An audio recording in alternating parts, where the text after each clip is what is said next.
In today's video, I'm going to teach you how to create a flow on Klaviyo for beginners in 2025. Creating an email marketing flow might seem daunting at first, but by breaking it down into manageable steps, it becomes an accessible and rewarding process. Let's dive right into it. First, it's important to define your goal. Every effective email flow starts with a clear objective. Are you nurturing new subscribers with a welcome flow? Perhaps you're looking to recover lost sales using an abandoned cart flow. Maybe your aim is to re-engage customers who have gone quiet with a win-back flow. Once you've pinpointed your goal, designing the emails that follow becomes far more straightforward. Now on to creating the flow itself. Head over to Klaviyo and navigate to the Flows section. From there, click on Create Flow. Klaviyo offers a variety of pre-built templates for common flows, such as a welcome series, an abandoned cart sequence, or a post-purchase follow-up. For beginners, these templates can be invaluable in guiding you through the process without having to start entirely from scratch. The next crucial step is choosing a trigger and applying any necessary filters.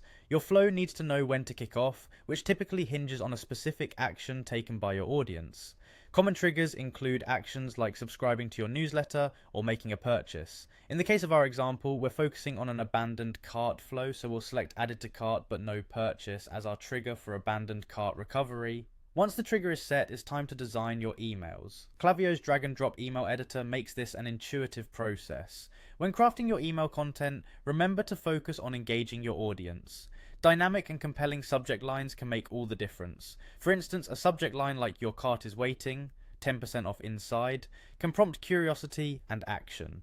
Personalization is also key. Using dynamic tags such as the recipient's first name can enhance the personal touch. And don't forget those call to action buttons such as claim your discount now, which guide your audience toward the next step in their customer journey.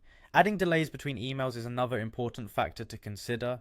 Strategically spaced emails can make your flow feel less aggressive and more like a natural conversation. For an abandoned cart flow, consider sending the first email 1 hour after abandonment. Follow this up with a second email, which might include a discount 24 hours later. Finally, a third reminder email at the 48-hour mark could help in sealing the deal. Before you launch your newly created flow, ensure everything is in tip-top shape by sending test emails. Testing helps you spot any errors and gives you confidence that your customers will receive well-constructed and timely emails. With these steps, you are well equipped to set up a successful email flow on Klaviyo. Thank you for watching, and good luck with your email marketing journey.